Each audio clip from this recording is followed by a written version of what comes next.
Bonjour et bienvenue pour ce 82e épisode de Raptor Kiff. Ce soir, nous nous retrouvons pour le match opposant les Toronto Raptors aux Détroit Pistons et le match se déroule à Détroit. Toronto qui, je l'ai déjà dit dans les derniers épisodes, a confirmé sa première place de la conférence Est.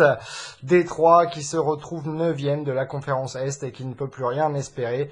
Malheureusement pour eux, malgré leur bel échange de joueurs pour obtenir Blake Griffin, ils n'ont pas réussi à avoir une cohésion suffisante pour impressionner et surtout pour créer la surprise à l'Est. Et pour les Toronto Raptors, on retrouve leur 5 de départ habituel avec Kyle Lowry, DeMar DeRozan, OG Anunoby, Serge Ibaka. Eh ben non, j'allais dire une bêtise, il ne s'agit pas de Serge Ibaka, mais de Pascal Siakam, qui aujourd'hui démarre à la place de Serge Ibaka, qui je suppose a un match de repos. Et donc, au poste de pilier, par contre, nous retrouvons Jonas Valanciunas. Et pour les Détroit Pistons, nous retrouvons Jackson, Kennard, Johnson, Tolliver et Moreland, c'est-à-dire donc que Griffin et Drummond ne joueront pas ce soir. Et bien que le match se passe à Détroit, la salle a l'air entièrement acquise à la cause des Raptors. Il y a beaucoup de fans des Raptors dans la salle, même apparemment c'est la majorité des gens présents dans la salle sont pour les Raptors. Il faut dire que ce sont deux villes très proches puisqu'il y a moins de 2 heures de route qui séparent les deux villes. Et après 4 minutes et 10 secondes de jeu dans ce premier quart-temps, les Raptors mènent 15-6 et je crois bien que tout le monde a marqué un panier. Siakam un 3 points, Lowry un 3 points, DeRozan un 2 points, Valanciunas un 2 points et Anunoby vient d'inscrire aussi un panier. Alors il doit manquer quelques points dans l'histoire, mais tous les joueurs du 5 de départ ont déjà marqué en moins de 4 minutes. Et il y a un grand nombre de passes dans ce match pour les Raptors qui, je pense, vont dérouler vu qu'il manque les deux grosses stars de Détroit ce soir en prime. Donc ça devrait être un match plutôt facile pour les Raptors. Cela dit, c'est le genre de match piège, fin de saison. Les joueurs qui sont sur le terrain pour Détroit n'ont rien à perdre. Et du coup, on pourrait assister à un match vraiment piège. Donc il faut faire attention. Cela dit, les Raptors démarrent très bien, 15-6 en moins de 5 minutes. C'est franchement déjà du bon basket qui est en train de se jouer. Il reste 3 minutes 10 dans ce premier quart-temps et le score est de 24-22 pour les Toronto Raptors. Et comme je l'avais dit, malgré le très bon départ, c'est un match piège. Il faut faire attention, l'équipe adverse n'a vraiment rien à perdre. Et dans ces cas-là, souvent, c'est l'équipe favorite qui se fait prendre au piège. Donc attention. Cela dit, on peut le voir, les Raptors ne sont pas du tout ancrés en défense, rien à voir avec ça ce soir. Ils sont en train de se faire plaisir, on peut le voir sur le terrain, ils passent le ballon, ils tentent des choses, je pense qu'ils ne tenteraient pas autrement. Et ça fait plaisir d'ailleurs à voir en fait qu'il n'y ait pas forcément de défense ce soir. Je pense que c'est très bien puisque mercredi contre Miami, si Miami joue tous ses joueurs et que c'est un match qui, est combatif, ce sera complètement différent. Donc je pense qu'ils savent que ce soir ils peuvent se faire plaisir. Je dis on, mais c'est eux qui se font plaisir sur les parquets. Et effectivement, et là ce soir on le sent, ils tentent des choses, ils essayent. Et puis bon, en défense, pourquoi tenter s'ils gagnent le match, tant mieux. S'ils le gagnent pas, tant pis. Et je crois que c'est un peu comme ça qu'ils ont l'air de le prendre ce soir. Et c'est aussi bien. On l'avait déjà vu hier soir contre Orlando. Et puis finalement, au bout d'un moment, ils avaient mis en route la deuxième vitesse. Et puis étaient passés devant et avaient gardé les 10-12 points d'avance qu'ils avaient tout au long du match. Donc voyons voir ce qui se passe ce soir. Mais je ne suis pas du tout inquiet, peu importe ce qui se passe, ce sera un match à oublier, ce sera un match qui ne comptera pas du tout pour les annales. Et à la fin du premier quart-temps, dans ce match joyeux, les deux équipes sont à égalité, 32 partout. Et après à peine 2 minutes dans ce deuxième quart-temps, Détroit mène 42-34. Comme je l'avais dit, il faut toujours faire attention à ce genre de match.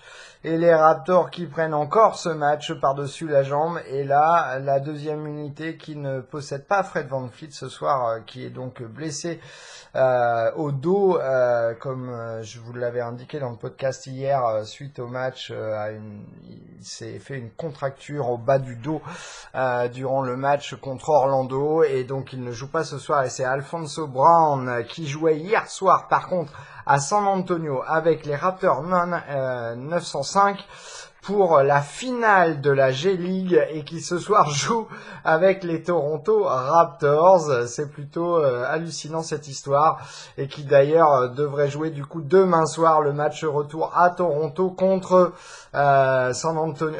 Austin, puisque l'équipe de San Antonio de G-League est située à Austin, et donc c'est Austin contre les Raptors 905 qui sont en finale de G-League, et le premier match a été pour Austin, et le match se déroulait à Austin d'ailleurs, comme je l'ai déjà dit, et demain soir à Toronto, et le troisième match du coup, si il y a troisième match, se jouera à Austin aussi. Bref, Lorenzo Brown,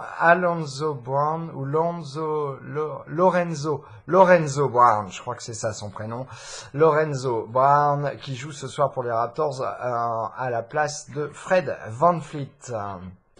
Il reste 5 minutes et 1 seconde dans ce deuxième quart-temps, et Détroit mène 55-44. Détroit mène de 11 points, mais il menait de 17 points, et puis Dwayne Casey a fait quelques changements. Il a fait rentrer Siakam, Kyle Lowry et Jonas Valanciunas. Et tout de suite, les Raptors commencent à remonter et ont beaucoup plus de peps défensivement, ce qui leur permet, bien entendu, de refaire leur petit écart, le gros écart qu'il y avait. On avait de quoi s'inquiéter d'un seul coup du comportement du banc des Raptors sur le terrain, puisqu'il n'y avait absolument aucune défense, et Détroit inscrivait tout ce qu'ils voulaient, faisant même eux aussi partie de la partie de plaisir en fait qu'est ce match offensivement, et du coup ils réussissaient tout ce qu'ils tentaient, et Toronto, contrario, n'y arrivait pas. Donc Dwayne Casey a fait quelques changements, et là le coach de Détroit, Stan Van Gundy, a décidé de faire un arrêt de jeu, c'est-à-dire appeler un temps mort pour dire à ces gars, bon allez stop, parce que là sinon on va se faire manger. Et finalement pour eux c'est plutôt important de remporter ce match contre la meilleure équipe de l'Est, pour se donner un bon coup de morale avant la fin de saison. Et à la mi-temps, le score est de 60 pour Détroit, 57 pour Toronto, et Toronto qui est revenu au galop. 13 points d'affilée marqués par Toronto contre 0 bien entendu pour Détroit, ce qui a permis à Toronto de faire une grosse partie de son retard, puisque Détroit à un moment donné dans le début du deuxième quart-temps menait de 17, puis Toronto était revenu à 9 ou 8 ou quelque chose comme ça, puis Détroit a été reparti à 16 points d'avance, et Toronto est donc revenu à 3 points en fin de quart-temps, jouant beaucoup mieux et surtout se mettant à défendre. Il était temps en effet, puisque Détroit arrivait à faire ce qu'il voulait. Je vous rappelle que vous pouvez retrouver tous les podcasts Raptor Kiff sur le site mykiff.fr, mykif.fr. Vous pouvez également nous retrouver sur YouTube et Twitter sur les pages intitulées Kiff, K-I-F, plus loin, podcast, au pluriel, P-O-D-C-A-S-T-S. Enfin, vous pouvez nous retrouver sur Facebook sur la page intitulée Sport Kiff Podcast, sport au pluriel, Kiff Podcast, et podcast bien entendu au pluriel également. Vous pouvez également me contacter par mail au mail suivant contact@mykiff.fr, je l'appelle contact C-O-N-T-A-C-T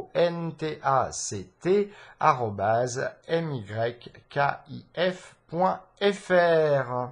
Et après 5 minutes et 27 secondes dans le troisième quart-temps, les deux équipes sont à égalité, 68 partout.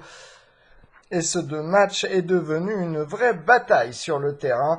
Pas tant défensivement, mais plutôt offensivement. C'est beaucoup d'allers-retours d'un camp à l'autre. Beaucoup de tirs manqués, de rebonds. Et du coup, ça fonce à l'autre bout du terrain pour aller attaquer avant que la défense adverse puisse être en place. Et c'est l'une comme l'autre équipe qui font cela. Donc pour l'instant, ça donne un match qui est relativement joyeux, mais pas vraiment intéressant. Il reste 3 minutes et 23 secondes dans ce troisième quart-temps. Détroit appelle un temps mort puisque Toronto est passé devant. Toronto mène à 79 à 74 et développe beaucoup mieux son jeu que Détroit. Et Toronto surtout a posé une certaine défense dorénavant. Il était temps. Et à la fin du troisième quart-temps, les Raptors mènent 85 à 80 et c'est un festival Jonas Valanciunas ce soir auquel nous assistons. Je crois qu'il doit être rendu à 25 ou 26 points déjà dans ce match. On verra bien s'il joue ou pas dans le quatrième quart-temps puisque dans cette saison 2017-2018, son record est de 28 points et son record total est de 32 dans sa carrière. Donc pourquoi pas peut-être ce soir un Valanciunas qui battrait son propre record si jamais il joue dans le quatrième quart-temps. Et après 1 minute et 40 secondes de jouer dans ce quatrième quart-temps, les Toronto Raptors mènent à 91 à 80 et le banc des Raptors qui a complètement appuyé sur le champignon puisque en 1 minute 40 ils ont marqué 6 points contre 0 pour Détroit. Franchement, une très bonne défense et offensivement, il partage la balle, ça circule et ça trouve le joueur démarqué pour pouvoir inscrire des points et aussi avoir un peu de chance comme CJ Miles qui pénètre, qui perd la balle, qui regagne la balle, qui repère la balle, qui regagne la balle et qui va marquer un dunk. C'était un coup de chance, enfin un double coup de chance d'ailleurs pour lui dans cette pénétration, mais voilà, ça a donné des points pour les Raptors. Et dorénavant, après 3 minutes et 20 secondes, les Raptors mènent 98 à 80. Quand je disais que le banc des Raptors avait accéléré, ils ont complètement accéléré, puisque en ces 3 minutes et 20 secondes, les Pistons n'ont marqué aucun point, tandis que les Raptors en ont marqué 13. Et ça se passe très bien. Il faut dire que le banc là est en train de faire une défense exemplaire. Vraiment, ils ont arrêté Détroit sur ce début de quatrième quart-temps. Il reste 5 minutes et 50 secondes dans ce quatrième quart-temps et les Toronto Raptors mènent 102 à 88. Une petite réaction de Détroit qui revient à 14 points après avoir été mené de 18. Il reste dorénavant 4 minutes à jouer dans ce quatrième quart-temps, 4 minutes et 6 secondes à jouer. Et Toronto mène 102 à 95 et Détroit qui remonte, qui avait été mené de 19 points et qui n'est plus qu'à 7 longueurs de retard. C'est-à-dire en gros 3 paniers. Ce qui fait très peu pour le confort du coach des Raptors qui appelle du coup un temps mort. Sur le terrain, nous avions un Delon Wright, Norman Powell, Lorenzo Brown, McKinney et Jacob Poeltl. Et je pense qu'il va y avoir un changement du côté des Raptors pour pouvoir reconstruire un petit peu l'offense, alors que c'était la même unité qui a mis plus de 13 points dans la vue de Détroit en ce début de quatrième quart-temps. Et là, il semble s'essouffler. Donc Dwayne Casey a appelé un temps mort. Et le match se termine sur le score de 108 à 98. Et les Raptors, qui ne s'employaient pas beaucoup dans la première mi-temps, ont dû vraiment s'employer pour revenir dans le troisième quart-temps, puis passer devant et enfin l'emporter 108 à 98. Ce fut un match à oublier puisqu'il n'y avait pas vraiment grand-chose d'intéressant. Passons tout de suite à la feuille de match. OG Anunoby qui a joué 19 minutes, 8 points, 4 rebonds, 2 contre, 3 sur 6 au tir, dont 2 sur 4 à 3 points, aucun lancer franc, aucun rebond offensif, un turnover. Aucune faute commise, il termine avec plus 6. Pascal Siakam qui démarrait dans ce match, 29 minutes de jouer, 10 points, 6 rebonds, 2 passes décisives, un ballon volé, 4 sur 6 au tir, 2 sur 3 à 3 points, ce qui est plutôt une bonne nouvelle pour Pascal. Aucun lancer franc, aucun rebond offensif, un turnover, 3 fautes commises, il termine plus 24. Jonas Valanciunas a joué 25 minutes pour 25 points, 9 rebonds. 11 sur 13 au tir, 1 sur 1 à 3 points, 2 sur 2 au lancer franc, 3 rebonds offensifs, 1 turnover, 2 fautes commises, il termine avec plus 21. DeMar DeRozan a joué 28 minutes, 16 points, 3 rebonds, 7 passes décisives, 6 sur 12 au tir, dont 2 sur 5 à 3 points. 2 sur 2 au lancer franc, 1 rebond offensif, 1 turnover, 2 fautes commises, il termine avec plus 14. Kyle Lowry a joué 26 minutes, 11 points, 6 rebonds, 9 passes décisives, 1 contre, 4 sur 8 au tir, dont 3 sur 7 à 3 points, aucun lancer franc. Aucun rebond offensif, 2 turnovers, 3 fautes commises et il termine plus 19. Enfin, venu le banc. CJ Miles a joué 18 minutes, 7 points, 3 rebonds, 3 passes décisives. Il a un taux de réussite de 3 sur 10 au tir, dont 1 sur 7 à 3 points. Aucun lancer franc, aucun rebond offensif, un turnover, 2 fautes commises, il termine avec 0. Ensuite, Jacob Poeltl a joué 22 minutes, 12 points marqués, 7 rebonds, 1 contre, 6 sur 6 6 sur 8, pardon, au tir, aucun 3 points, aucun lancer franc. 2 rebonds offensifs, aucun turnover, aucune faute commise, il termine avec moins 11. Ensuite, Delon White, 21 minutes, 4 points, 3 rebonds, 2 passes décisives, 1 ballon volé, 2 sur 5 au tir, 0 sur 1 à 3 points, aucun lancer franc, aucun rebond offensif, aucun turnover et 2 fautes commises, il termine avec moins 9. Norman Powell, quant à lui, a joué 19 minutes, 2 points, 1 rebond, 3 passes décisives, 1 contre, 1 sur 8 par contre au tir, 0 sur 6 à 3 points, aucun lancer franc, aucun rebond offensif, 1 turnover, 1 faute commise, il termine avec moins 7. Lorenzo Brown a joué 24 minutes, 11 points, 5 rebonds, une passe décisive, un ballon volé, 5 sur 9 au tir, dont 1 sur 4 à 3 points, aucun lancer franc, un rebond offensif, un turnover et 2 fautes commises, il termine avec plus 4. Alfonso McKinney, quant à lui, a joué 4 minutes, 2 points, 1 rebond, 1 sur 2 au tir, 0 sur 1 à 3 points, aucun lancer franc, un rebond offensif, aucun turnover, aucune faute commise, il termine avec moins 11. Voilà, c'était le dernier joueur pour les Raptors à avoir joué dans ce match.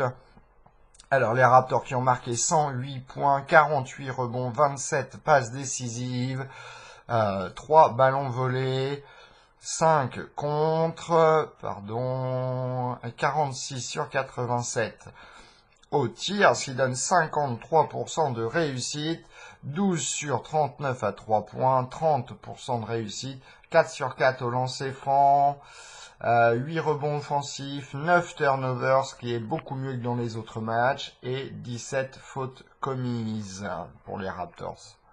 Détroit qui termine donc avec 98 points, 33 rebonds, 22 passes décisives, 7 ballons volés, 2 contre, 35 sur 79 au tir, un petit peu moins de 45%, 9 sur 30 à 3 points, bon 30%, 19 sur 25 au lancer franc, 4 rebonds offensifs, 3 turnovers et 11 fautes commises, qui est vraiment très peu pour Détroit. Ça, c'est une très bonne stat, je trouve. 3 turnovers, c'est vraiment pas beaucoup, et 11 fautes commises, c'est vraiment pas beaucoup non plus, c'est plutôt pas mal. Ce serait bien si les Raptors arrivaient à obtenir ce genre de résultat. Allez, je vous donne les résultats de la soirée du coup, puisque je me suis un peu endormi après avoir sorti le chien à la fin du match. Donc, les Chicago Bulls ont perdu face aux Brooklyn Nets. Les Oklahoma City Thunder l'ont emporté face à Miami, 115-93. Les Cleveland Cavaliers l'ont emporté 123-109 face aux New York Knicks. Les Milwaukee Bucks l'ont emporté 102-86 face à Orlando. Les Minnesota Timberwolves l'ont emporté 113-94 vis-à-vis des Memphis Grizzlies. Les San Antonio Spurs l'ont emporté 98-85 face à Sacramento. Denver Nuggets l'ont emporté 88-82 face aux Portland Trail Blazers. Et enfin, dernier match de la soirée, les Pelicans l'ont emporté 113-100 face aux Los Angeles Clippers. Je vous donne du coup le classement de la conférence Est en ce qui concerne du coup les futurs adversaires de Toronto dans ces playoffs. Toronto du coup premier avec 59 victoires et 22 défaites. Il reste encore un match contre Miami. Si jamais Toronto l'emporte, ils atteindront enfin pour la première fois de leur histoire bien entendu la marque des 60 matchs gagnés. Deuxième place, les Boston Celtics, 54 victoires, 26 défaites. Troisième, les Philadelphia Sixers, vraiment la surprise de cette fin de saison, 50 victoires et 30 défaites. Ensuite, les Cleveland Cavaliers, 50 victoires et 31 défaites. Indiana en cinquième position, 48 victoires et 33 défaites. En sixième position, nous avons Milwaukee avec 44 victoires et 37 défaites. Ensuite, nous avons en septième position les Miami Heat, 43 victoires et 38 défaites. Et enfin, qui ferme la marche, Washington avec 42 victoires et 38 défaites. Si les choses en restaient ainsi, alors on va essayer d'être assez précis. Toronto serait face à Washington, Boston ferait face à Miami, Philadelphie ferait face à Milwaukee et Cleveland ferait face à Indiana. Et donc au second tour, ce serait le vainqueur du match entre Toronto, Miami et Cleveland, Indiana qui se rencontraient. Et de l'autre côté, ce serait le vainqueur de Boston, Miami et le vainqueur de Philadelphie, Milwaukee. Mais il reste encore 2 jours de matchs de saison régulière. Et en l'occurrence, Boston aura 2 matchs à jouer. Philadelphie a encore 2 matchs à jouer. Cleveland, un seul match à jouer. Toronto, un seul match à jouer. Indiana n'a plus qu'un seul match à jouer. Milwaukee n'a plus qu'un seul match à jouer. Miami n'a plus qu'un seul match à jouer. Tandis que Washington a encore 2 matchs à jouer. Ce qui fait que vraiment tout peut changer encore dans ce classement. On est vraiment sûr de rien, surtout que les 3 derniers, si vous avez écouté les chiffres que je vous donnais tout à l'heure, les 3 derniers qualifiés pour les playoffs, Milwaukee, Miami et Washington, se tiennent en 1 match et demi. Donc normalement Milwaukee est relativement assuré d'être 6e ou 7e. Mais rien n'est fait puisqu'ils ont une défaite de moins que Washington. Bon, bref, on en reparlera de toute façon. Je pense que je ferai un podcast spécial bracket des playoffs, surtout à l'Est, et puis faire une petite preview de ce qui risque de se passer dans ces playoffs. Mais franchement, moi je suis plutôt satisfait d'un Toronto-Washington au premier tour. Ça risque d'être une très belle série, très serrée, très compliquée pour les Toronto Raptors, car Washington est une équipe qui, quand elles arrivent au playoff, mettent la gomme, et donc ça risque d'être vraiment très compliqué. Mais je trouve que c'est bien d'avoir un premier tour compliqué. Et ça encourage pour la suite, surtout s'ils doivent affronter Cleveland au second tour. On se retrouve mercredi soir et tous les matchs de cette soirée, la dernière soirée du championnat, démarre à 2 heures du matin, heure française, ce qui va pas être simple, mais ce qui risque de amener du suspense vu toutes les égalités, toutes les places qui peuvent encore changer dans le classement comme je viens de l'expliquer. Donc le dernier match des Toronto Raptors a lieu à Miami mercredi soir. Donc je vous dis à mercredi. Ciao les copains.